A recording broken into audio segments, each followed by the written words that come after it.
Hello दोस्तों, कैसे हैं आप लोग। और मैं डॉक्टर राज। आज हम लोग बात करने वाले हैं राज्य की कार्यपालिका के बारे में। दोस्तों, संघ और राज्य, तो हम संघ के बारे में बात कर चुके हैं। हम राज्य यानी प्रदेशों के बारे में। हमारे भारत में इस समय 28 राज्य हैं और 8 केंद्र शासित प्रदेश, 8 यूनियन टेरिटरीज हैं। तो इससे पहले हम लोग संघ की शासन व्यवस्था के बारे में बात कर चुके हैं। संविधान के भाग 5 आर्टिकल 52 से लेके 151 तक। दोस्तों, आज हम बात करने वाले हैं राज्यों की शासन व्यवस्था के बारे में, जिससे कि भाग 6, इस भाग 6 को राज्यों का संविधान कहा जाता है। इस भाग 6 में पूर्ण रूप में राज्यों के बारे में वर्णन किया गया है।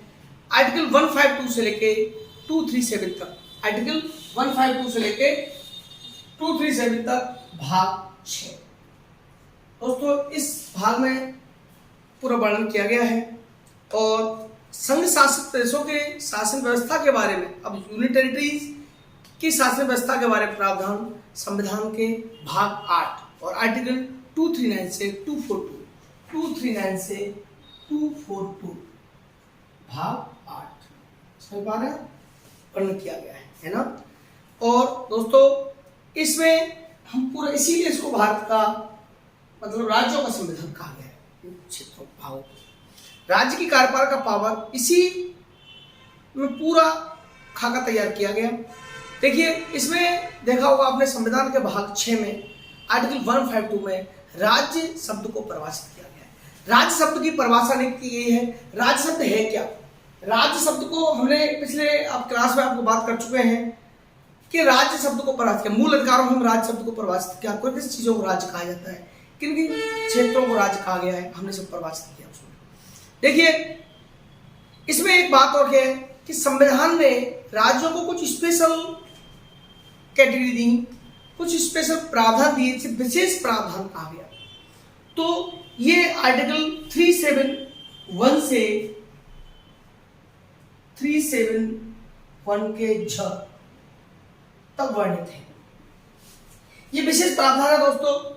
इन विशेष प्रावधानों में राज्यों को स्पेशल दर्जे दिए गए। मान लो कोई बीमारू राज्य है, कहीं क्षेत्रीयता का अभाव है, बहुत सी चीजें थी। इन कुछ राज्यों में स्पेशल आवाज उठी, तो उनको विशेष राज्यों के दर्जे के तहत सेट किया गया। तो संविधान के आर्टिकल 371 से लेके झ तक, तक ये कुछ राज्यों को विशेष प्रावधान है, लेकिन ये प्रावधान हर आर्टिकल उस राज्य के लिए विशेष दिया गया। उन्हीं राज्यों पर लागू होगा, वरना किसी पर लागू नहीं होगा। आपके लिए बहुत इंपॉर्टेंट पॉइंट है, क्योंकि ये पूछा भी जाता है किन राज्यों के लिए ये आर्टिकल दिए गए हैं। देखिए, जैसे महाराष्ट्र और गुजरात 371, महाराष्ट्र एंड गुजरात, ये 371 महाराष्ट्र और गुजरात के बारे में वर्णन किया गया। इसमें क्या होता है, उन राज्यों के लिए जब संविधान का निर्माण हुआ तो उस समय निर्माण के समय कुछ राज्यों को विशेष दर्जे दिए गए, विशेष प्रावधान दिए गए, जिसमें उन राज्यों को उनकी चाहे आदिवासी जनसंख्या हो, वहां चाहे प्रशासनिक शिथिलता हो, उसको ऊपर उठाने का काम किया गया। देखो, 371 के काम है नागालैंड। अब नागालैंड आप देखते हैं, ऐसा क्षेत्र, यहां भी देखा होगा आपने, हाल ही में 2015 में नागा विद्रोहियों ने अपने हाथ सरेंडर किया। वहां तमाम परिस्थितियां ऐसी विषम परिस्थितियां थी, उनको भी हमने सुधारने की कोशिश की। देखो, अगला था असोम, 371 का खा, असोम, जिसे असम कहा जाता है, अब वर्तमान असोम हो गया है। 371 का खा जो है वो असम राज्य को, देखा होगा आपने कि पूर्वोत्तर के इतने राज्य हैं, जहाँ वही राज्य इसमें मोस्टली है। जैसे उसके बाद है मणिपुर, 371 का ग, मणिपुर है ना। असम सब राज्य आ रहे हैं लगभग, नागालैंड, ये महाराष्ट्र गुजरात को छोड़ दें तो। अगला है 371 का घ, ये आंध्र प्रदेश। तो स्पेशल राज्य अब उसी कैटेगरी में है, तो उसी आर्टिकल के तहत काम करेंगे। अब आंध्र प्रदेश में 371 घ और अड़ाबी सीमा था दोस्तों, दोनों इसमें शामिल होते हैं। सिक्किम 371। अच्छा, ये सिक्के माता है इसमें। ये मैं आपको इसलिए और बता रहा हूँ कि कई बार सिविल सर्विस परीक्षाओं में, पीसी साइंस की परीक्षाओं में ये विशेष प्रावधान किन किन राज्यों को दिए गए हैं ये पूछा जाता है, तो इसलिए बता रहा हूँ आपको। 371 का 6 मिजोरम को दिया गया है, तो ये आपको याद रखने की जरूरत है, नोट कर लेना। अरुणाचल प्रदेश को 371 का झ में दिया गया है, और एक राज्य बचा झ गोवा।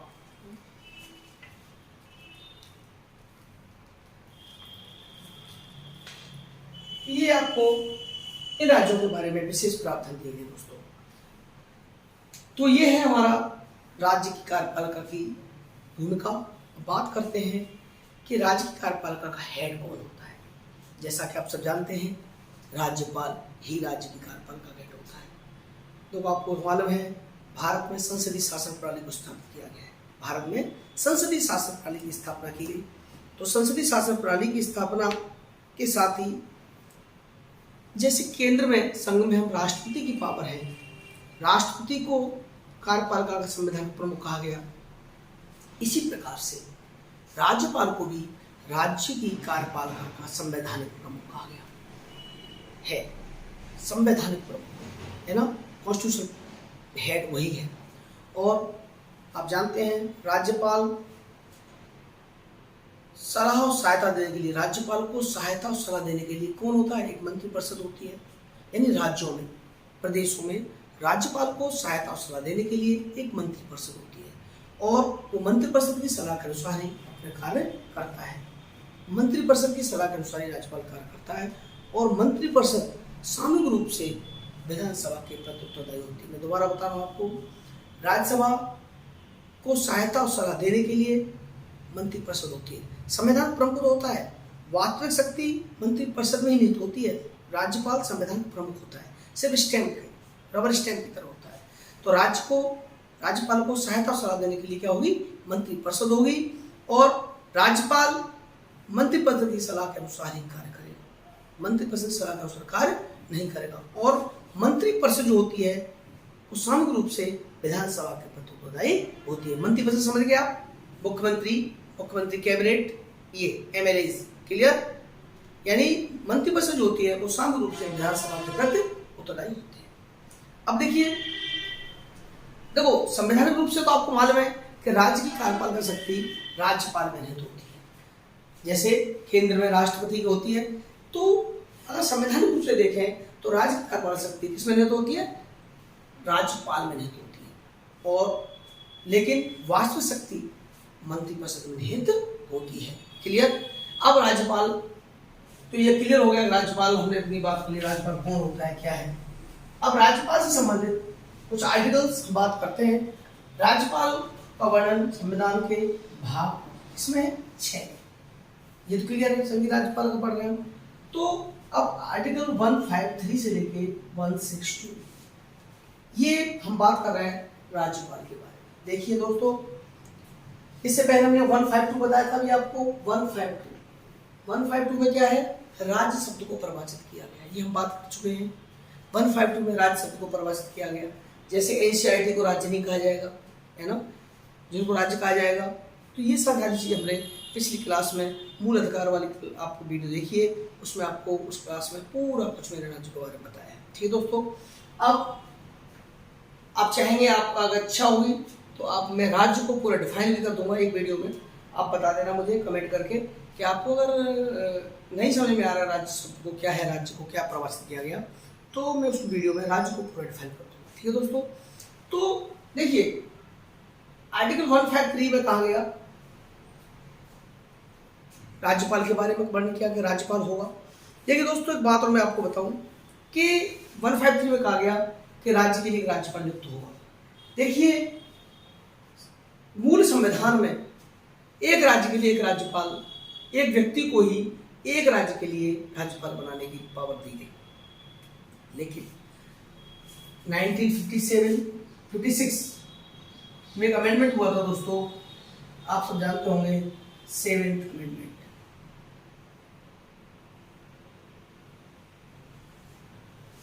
नाइनटीन 1956 में 7th अमेंडमेंट हुआ था। उसमें सिस्टम चेंज किया गया और कहा गया एक व्यक्ति को 2 या 2 से अधिक, एक का तो था ही था, 2 या 2 से अधिक राज्यों का राज्यपाल नियुक्त किया जा सकता है। तो ये पूछा भी जाता है क्या मूल संविधान में केवल एक से अधिक राज्यों के राज्यपाल को पावर दी गई? नहीं, राज्यपाल को मूल संविधान में एक ही राज्य के लिए राज्यपाल बनाने की पावर दी गई थी, लेकिन एक व्यक्ति एक से अधिक राज्यों के लिए राज्यपाल, एक व्यक्ति एक से अधिक राज्यों को लेकर राज्यपाल बनाना नियुक्त हो सकता है, लेकिन वो 7th अमेंडमेंट में वर्णन किया गया। ठीक है, ये प्रावधान 1956 के समय 7th अमेंडमेंट में दिया गया। अब बात करते हैं राज्यपाल की नियुक्ति कैसे होती है। देखिए, राज्यपाल की नियुक्ति के बारे में वर्णन आर्टिकल 155, राज्यपाल की नियुक्ति आर्टिकल 155 में राज्यपाल की नियुक्ति का वर्णन किया गया है। राज्यपाल की नियुक्ति कौन करता है? देखो, राज्यपाल की नियुक्ति कौन करता है? राष्ट्रपति करता है दोस्तों। राज्यपाल की नियुक्ति राष्ट्रपति करता है। और मजेदार बात सुनिए, राष्ट्रपति, देखो राज्यपाल का कोई भी पार्टी नहीं होती, राष्ट्रपति नहीं होती, राज्यपाल नहीं होती, लेकिन राष्ट्रपति उस व्यक्ति को ही राज्यपाल नियुक्त करता है जिसे उस राज्य की सरकार केंद्र को नाम निर्देशित करे, यानी केंद्र सरकार द्वारा नामांकित किया जाता है पर्टिकुलर व्यक्ति को। आप सब जानते हैं ये पद पॉलिटिकल नहीं है, लेकिन पॉलिटिकल हो जाता है। राष्ट्रपति उस व्यक्ति को ही, इसको जो व्यक्ति केंद्र द्वारा, राष्ट्रपति उस व्यक्ति को ही नियुक्त करता है जो केंद्र का नाम निर्देशी होता है, काम का नाम निर्देशी, यानी राज्यपाल केंद्र का नाम निर्देशी होता है। आप लोग ध्यान रखिएगा, वो 2 पॉइंट पूछे जा सकते हैं। आर्टिकल 155 में राज्य की नियुक्ति का वर्णन है, राष्ट्रपति नियुक्त करता है, लेकिन एक पॉइंट नंबर 2, राज्यपाल केंद्र का नाम निर्देशी है। दोनों सही है, ये क्लियर हो गया, यानी राज्यपाल केंद्र का नाम निर्देशी है, राज्य केंद्र सरकार। लेकिन एक बात और है, ये एक स्वतंत्र संवैधानिक पद है, न तो वो केंद्र सरकार के नियंत्रण में है और न ही उसके अधीनस्थ है। राज्यपाल न तो केंद्र सरकार के नियंत्रण में है न उसके अधीनस्थ है, लेकिन केंद्र का नाम निर्देशी है। तो आप समझ सकते हैं संविधान ने इस बात को कैसे लूप डाल दिया, हमने किस हिसाब से इसको कंफ्यूजन में कर दिया। केंद्र का अधीनस्थ भी नहीं है और केंद्र सरकार के नियंत्रण में भी नहीं है और न उसका अधीनस्थ है, लेकिन केंद्र का नाम निर्देशी होता है राज्यपाल, है ना। अब बात कर लेते हैं राज्यपाल की योग्यता। तो आप जानते हैं आर्टिकल 157 में राष्ट्रपति की, राज्यपाल की योग्यताओं के बारे में वर्णन किया गया है। राज्यपाल की योग्यता क्या है? आप सब जानते हैं, भारत का नागरिक हो, 35 वर्ष की आयु पूरी कर चुका हो, कोई लाभ के पद पर न हो। 158 में कहा गया लाभ के पद पर न हो। देखो, आपको एक बात बता दूं, जन्म से कोई व्यक्ति भारत का नागरिक अगर नहीं है, एक बार पीसीएस की परीक्षा में क्वेश्चन पूछा गया है, अगर कोई व्यक्ति जन्म से भारत का नागरिक नहीं है तो क्या वह राज्यपाल बनाया जा सकता है? हाँ, बनाया जा सकता है। एक यही पद ऐसा है जो जन्म से अगर कोई व्यक्ति भारत का नागरिक नहीं है, बाद में नागरिकता प्राप्त की है, उसे राज्यपाल पद के लिए धारित किया जा सकता है। 158 में कहा गया आर्टिकल में कोई लाभ के पद पर न हो। लाभ का पद, कोई भी सरकारी नौकरी वगैरह वो सब छोड़नी होगी उसको। और आप विधानसभा का सदस्य होगा तो जिस दिन राज्यपाल नियुक्त हो जाएगा, विधानसभा का सदस्य या कोई भी सदस्य उसे छोड़ना पड़ेगा। क्लियर? राज्यपाल का कार्यकाल क्या होता है? 156 आर्टिकल 156 क्या कहता है?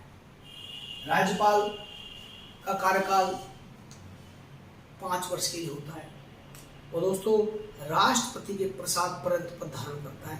कभी कभी राज्यपाल को 5 वर्ष से पहले भी हटा दिया जाता है, केंद्र का नाम निर्देश होता है, लेकिन मुख्यतः राज्यपाल की जो उम्र होती है, उम्र मतलब पद पर 5 वर्ष होती है। ठीक है दोस्तों, इसका वेतन कितना होता है? वेतन की सुनोगे 100 हो जाएंगे आप, 3.5 लाख रुपये, 3,50,000 रुपये इसका वेतन होता है। रहन सहन खान पान सारे भत्ते आप उसको प्रोवाइड होते हैं। एक केस हुआ था दोस्तों, एक केस में एक केस आया था, उस केस में इसको वेतन भत्तों को डिटेल दी गई थी। तो उसमें इसके वेतन भत्तों को बढ़ा दिया गया और राज्यपाल का जो वेतन भत्ते हैं वो राज्य की संचय निधि पर भारित होते हैं। यानी राज्य की कंसोलिडेटेड फंड होता है, राज्य की संचय निधि पर भारित होते हैं, केंद्र पर नहीं। ठीक है। इसकी शपथ के बारे में बात करें तो इसके शपथ का वर्णन 159 में दिया गया। आर्टिकल 159 में शपथ का वर्णन किया गया है और हाई कोर्ट का चीफ जस्टिस न हो तो वरिष्ठतम जज राज्यपाल को शपथ दिलवाता है। आपको सब जानकारी होगी। तो ये सब हम बात कर रहे थे राज्यपाल के बारे में। राज्यपाल राज्य में वही भूमिका है राज्यपाल की जो कि केंद्र में राष्ट्रपति की है। दोस्तों, राज्यपाल की इस भूमिका के आधार पर हम बात कर रहे हैं कि राज्यपाल की जो पावर है वो क्या क्या पावर है। तो राज्यपाल की शक्तियों के बारे में वर्णन करेंगे अगली क्लास में दोस्तों। इसके साथ ही मेरे चैनल को लाइक करिए, सब्सक्राइब करिए। थैंक यू दोस्तों।